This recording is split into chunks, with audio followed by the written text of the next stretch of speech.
Ikaw ba, Sek, do you want to see politicians volunteer themselves to join that convoy? Or do you prefer na purely civilian na convoy na walang mga mukha ng politiko doon?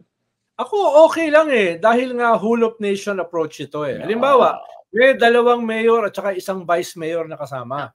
No? Yung 1 mayor, taga Zambales, ang vice mayor, taga Zambales.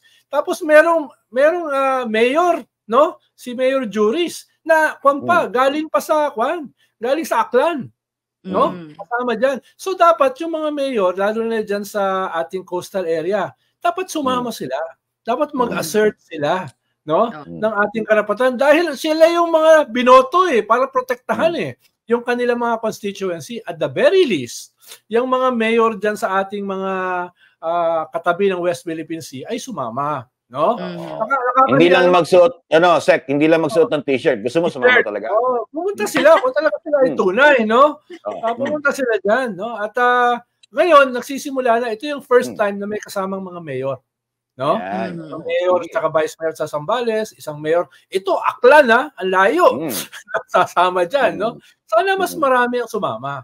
Paano mas malaki pa na yung flotilla eh? Ngayon kasi mga 100, 150.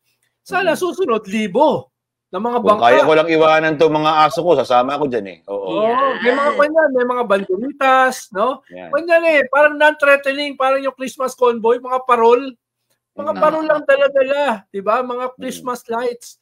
No? Ano naman ang ipanglalaban niyan sa Chinese Navy?